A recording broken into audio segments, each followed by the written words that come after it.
Hi YouTube, how are you doing? Happy new week to you. I hope it all goes well. Um, I shared me singing Tom Petty's Breakdown to karaoke 5 years ago. The first video I made on here I did with broken bones, and my horse had fell on me. She had an injured leg, and so I got injured too in the process, fell over backwards. And anyway, uh, and had just gotten over a pretty bad stroke. So I mean, for a while I couldn't even walk and talk. So to go from that, and even when the horse squished me, I could not walk. I could talk, but they couldn't give me enough morphine in the hospital. It hurt that bad. It really was wicked. But um yeah, just recovering from some major injuries, and so I was so happy I could even sing again, you know.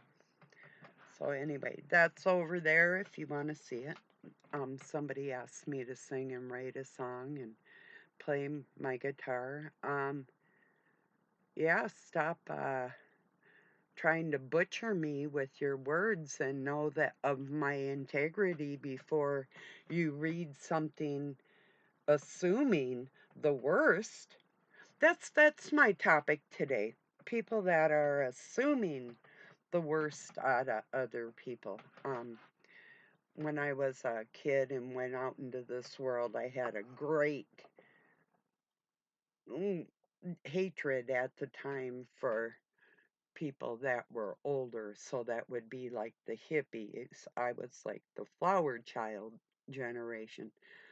So the generation before me, I didn't have any respect for these people, and I went out in the world like I wanted to butcher them all. And it took me a few years, um, in between 15 and 17, to kind of get that part of myself together, because it was not a pretty sight. I mean, I'd talk to them and I'd be polite enough, but it wasn't an easy thing to do. So just overcoming betrayals, and I'll tell you something about 7 years ago what happened to a channel I do. Um, well, I did a live stream, yeah. Robin's Hood channel. Um, I watched him get persecuted by people. He used to, it was so beautiful. Let me tell you this. Like me, loving everybody, at the time. Doug was on a live stream too that he was on, but okay, or listening to, and did conduct some dark shit. I felt it. I was there too. Anyway, so Robin used to get up and he'd go, "Family." He just loved people. It didn't matter who you were, and you really could tell, you know. There's times where it maybe wasn't reciprocal to another generation or whatever.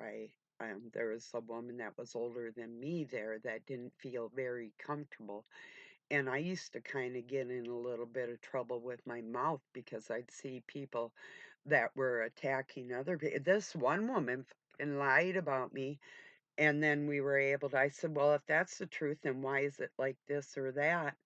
And then it was made very clear that, yes, she had been lying, and her name used to be Kill Her Whales. Kill Her Whales. Um, and she poses as a nurse out on this planet. Killer whales, yeah. Okay, whatever. So, yeah, I felt really bad. And I seen what these creatures were doing to this person intentionally. I just watched them attack them just like a bunch of vultures, you know. How do you recover from that? Not just one person, but multitudes of people all at one time. It's, not that some people didn't stand by his side, but other people were just slaying this person, and it was all orchestrated. You could just and see it, it's like some stuff I go through. It's like, am I gonna get angry? Uh, I have one video. Okay, here's a scenario. Now this goes beyond gang stalking.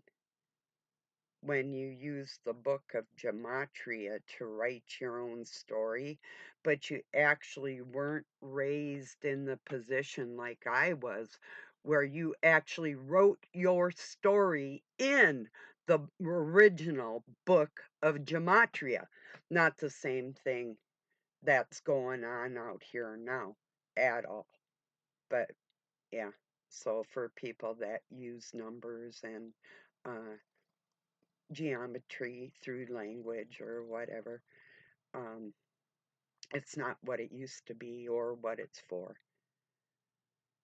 They're using it as a deceiving mechanism recently, from what I could tell. Yeah.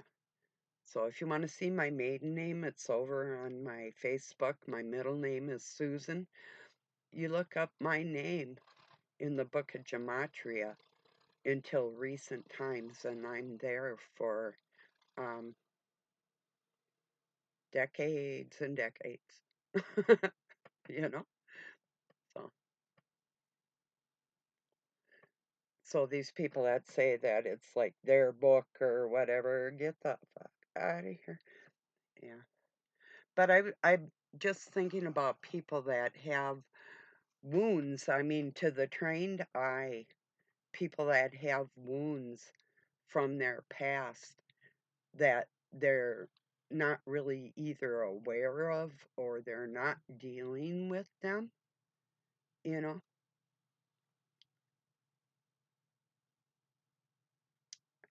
I, I don't know what to say on that. There's two kinds of masons out on this world. There's ones that are building what is in the physical, building blocks and whatever. And then there's the science behind the original ones that dig into, or have, or did dig into biology and frequencies. And um, I'm not saying that the other ones don't. I'm just saying that limitations are apparent in people that think that they know enough in their lives. You know, you can see the limitations in people because of that. So anyway, if you're gonna dream, dream big. Why stay small? You know, some of us aspire to make this world a little different than it's always been. So, yeah. From everything that I've noticed, there aren't a lot of people out there. They say they want to make a better future for the next generations, but I don't actually see the building blocks of that. Are you protecting your child by teaching them prejudice? I mean, I'm not saying don't be cautious. Absolutely. But what are we teaching our kids? Really.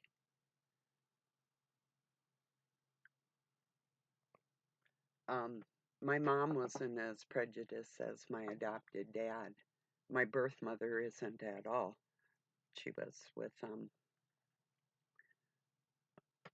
the father of a couple of her children, black guy, for, you know, about 20 years, and then they remained friends after that, even until he died about maybe oh, I'm going to say probably could be close to 15 years ago now. But so prejudice isn't in my blood family at all. And the filth that I grew up around hearing out of other people never sat right with me, you know? It still doesn't. It never will. I don't understand it. If you were injured and I could save your life, and I can, by the way, and you were laying in the ditch, would you not accept that medical help? Or would you say no thank you because of the color of my skin?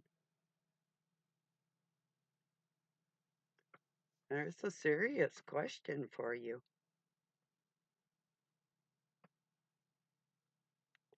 On the other hand, knowing that you hate, would I want you touching me?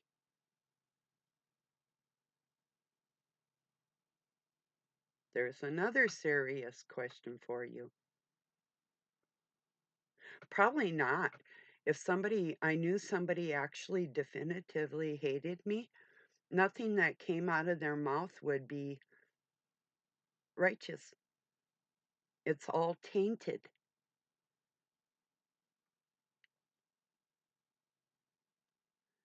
Don't touch me, please. I cannot stand the way you seize. You hurt me, though I love you so. But I'm gonna pack my things and go. Tainted love.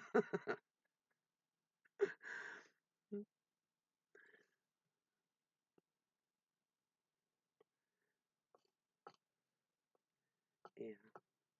So that's what's been on my mind night and day is betrayal, overcoming betrayal out of other human beings that they may not really even recognize in themselves, and yeah.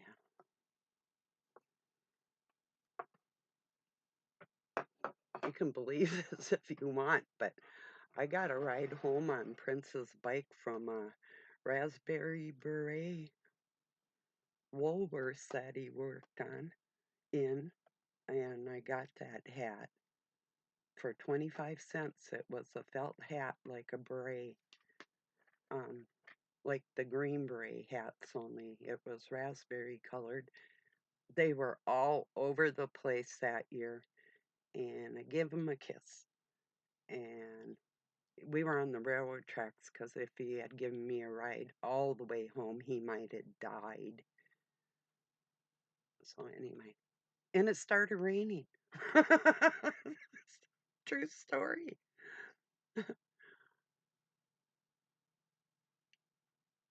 And then I seen him again at First Avenue, and I was about 17, and he's a few months older. I don't know if he was drinking in there. I wasn't. I had just popped in to see what music was playing, and he popped down on the floor doing his thing, and I'm like, I'm out of there. I went across the street to Goofy's where they were playing at that time what I referred to as real rock and roll, you know. So, anyway, yeah.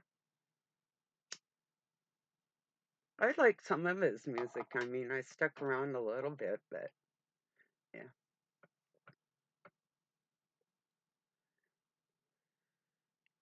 I'd go from one place to another. Then I had a couple other places I hung out in the suburbs. One was called Standing Room Only, SRO, and the launching pad. That was in one was in Blaine and the other one was in Coon Rapids, Minnesota. My son was born in Coon Rapids, Minnesota. My youngest. My oldest one was born in Montana. Um, and brain freeze, Roundup, Montana. Well, yeah.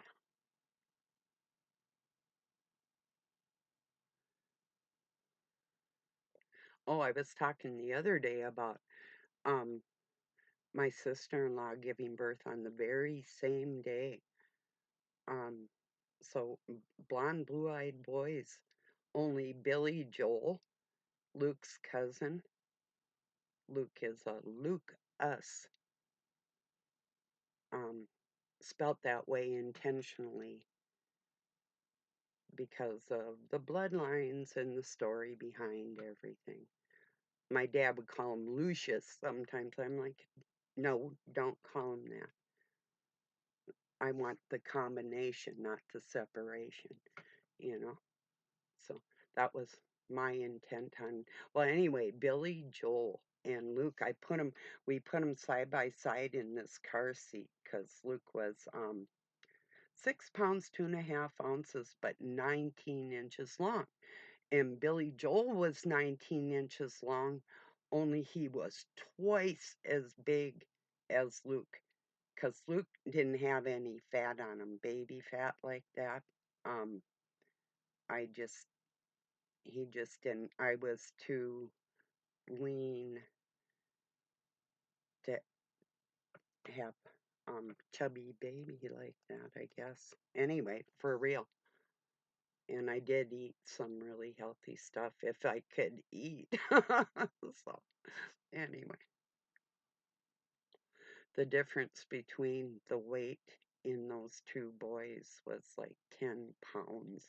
No, I think Billy was like, what was he like?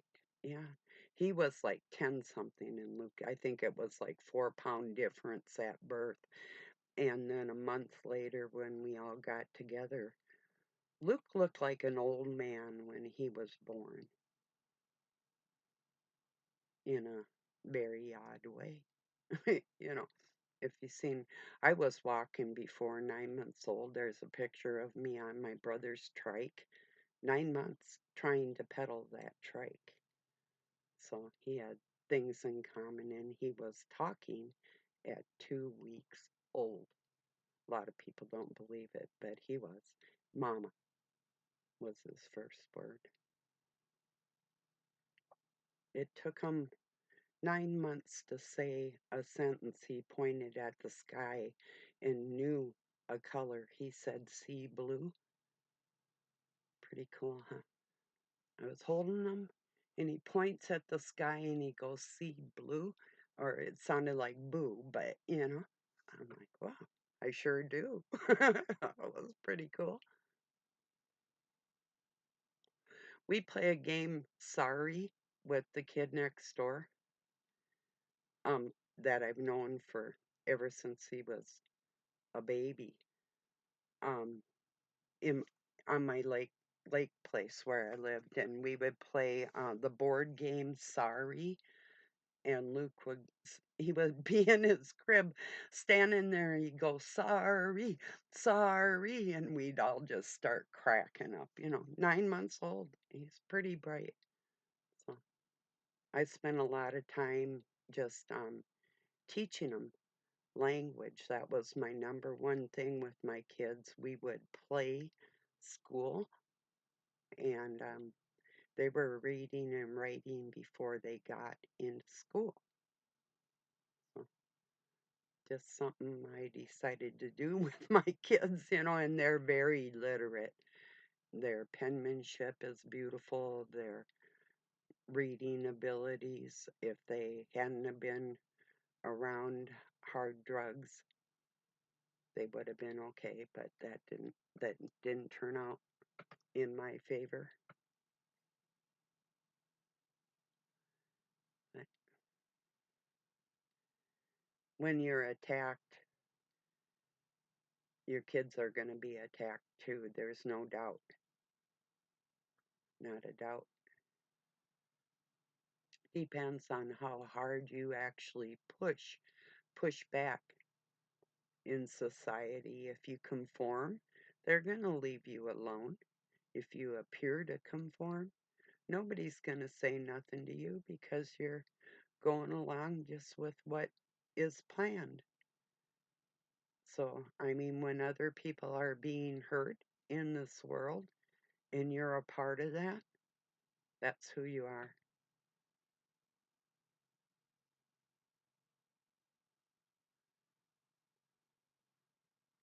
I realized a long time ago that I couldn't set my son on somebody else's life and the way that they go about their life. That the moon and the stars aren't hung on their words, is what I'm saying. If I had felt that they were, even when I was little, I would have been crushed.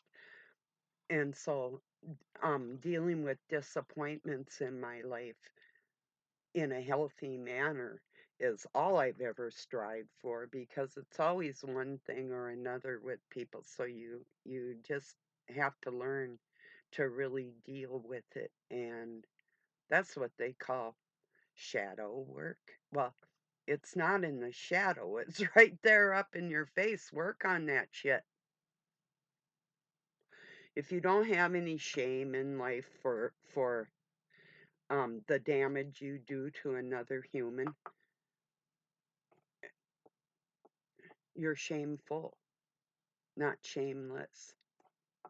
If that doesn't matter to you, if there's no structure of integrity within yourself, who are you? What are you for? Who are you working for? Who's your daddy? You know?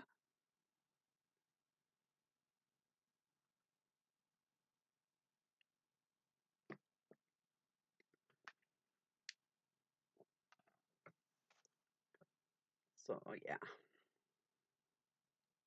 Sometimes when people get hurt and betrayed, they're looking for an outlet, like some place to take that aggression out in the pain or fear or different things.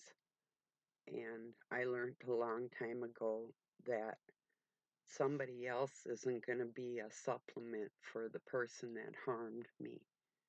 It's only the person that harmed me and me. It's between me and them, nobody else. And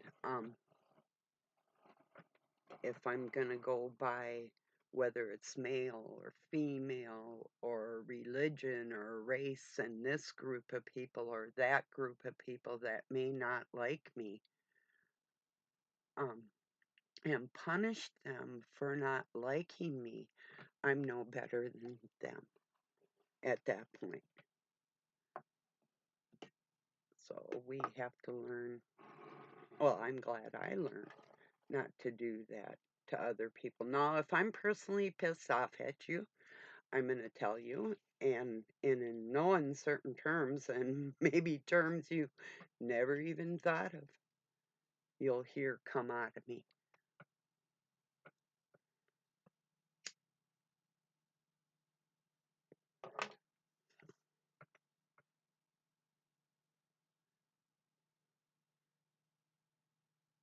And I won't hold back at that point. If I feel like I'm absolutely attacked, then it's my turn. Then I won't hold back. If somebody's intentionally going after me, I'll hunt you down, and you can try and bully me to my face. I'm fully capable of that at any moment. I can go from not having a penny in my wallet to wherever you are at any time if I want to. Believe that.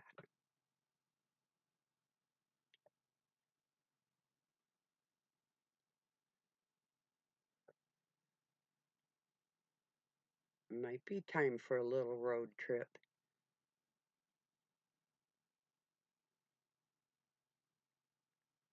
Some people think that they can just say and do anything, whether it's slanderous or not, to another human being.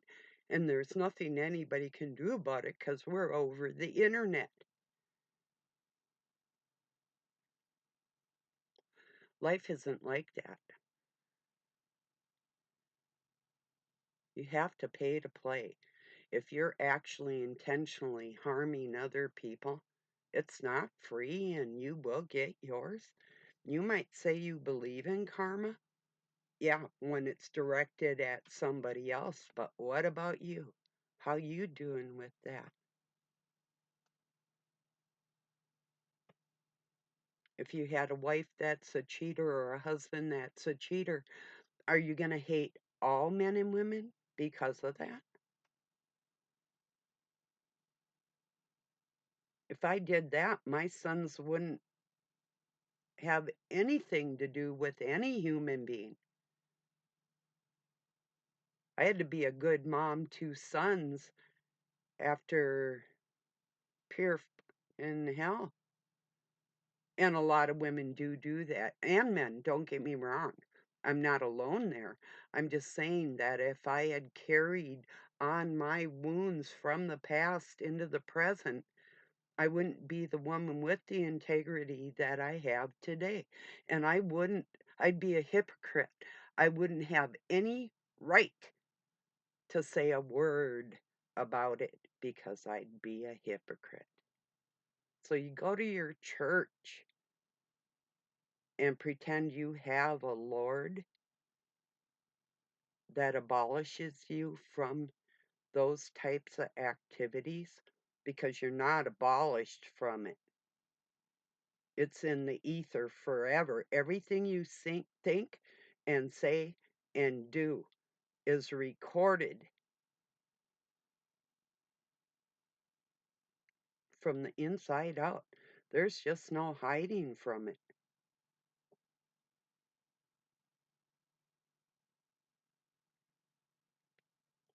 We're all born with the Word of God on our hearts and a conscience, whether you choose to use it or not.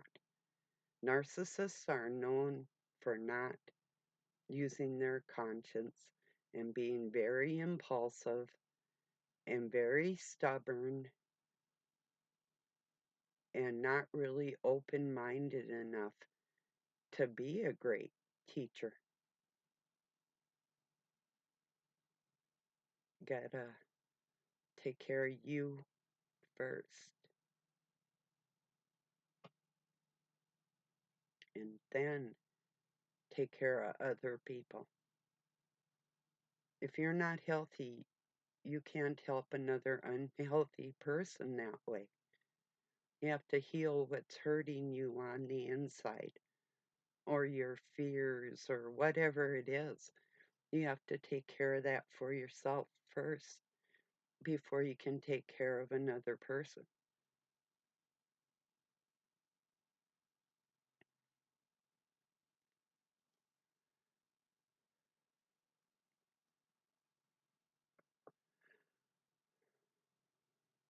I hope I've touched your heart if you're in that type of situation.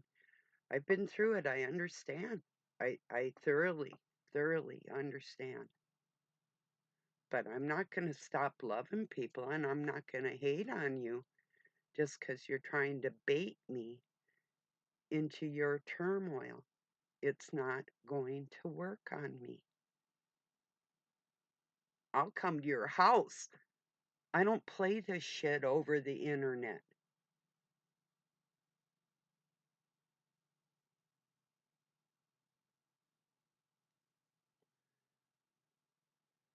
Last time I took a road trip uh, by myself halfway across the country, the time before that I had horse and cats and dogs that I had a friend come in and watch my place that I can do anytime I want. I don't have a horse to worry about anymore or a dog.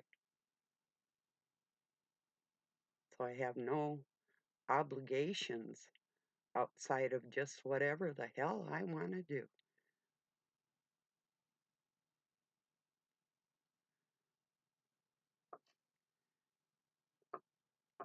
I made an obligation to the Most High to use my abilities that I have to try and reach other people to help them understand that these books that have been written by mankind aren't as spiritual as mankind believes them to be.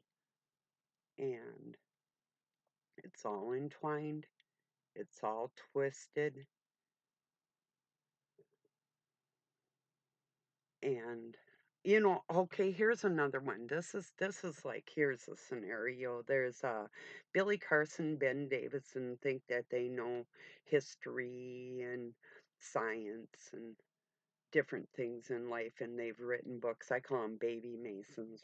Write their books, and then you can't dispute them because you can have people with definitive hard knowledge of chronology and history and everything else, and these little creatures don't care because, and they're not going to get up for a debate. It's not even a debate. They won't have an open discussion with other scholars at all because they don't have to. That's what we're up against. We're up against people that want to say anything on this planet to benefit themselves. And it doesn't matter who they run over to do that.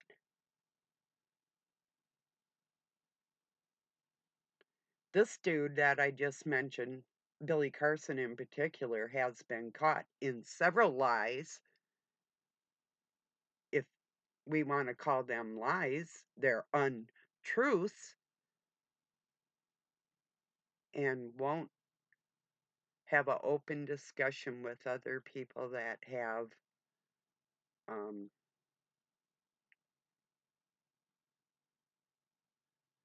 like Jason from Archaic says, he's got the receipts. He can prove to you where he got all this information. He can use those books that have been written in falsehood to point out the falsehoods within the information that they give. They give, this is where I got my information. And Jason goes in, but why don't you, we'll go down here and see what it says there. You're only using part of the information to benefit yourself and making something untrue that appears to be true by the way that they're using older information, that type of thing. So, yeah, it's been proven over and over again with these two people in particular that I just mentioned. So, So Doug had sent me something with Billy Carson. I'm like, no, no, no. Mm-mm. I'm not even going there. I tried about 10 years ago. I even wrote on his channel, you're lying. I know you're a baby Mason because you're lying and you're trying to make money off of it. You may not even know it's untrue. There's just parts that have holes in it that can be proven from actual historians with the proof of the migration of the bloodline through the languages. It all has to do with philology, the study of language. It's a fact. And that's where the proof is. If anybody is interested in truth, really.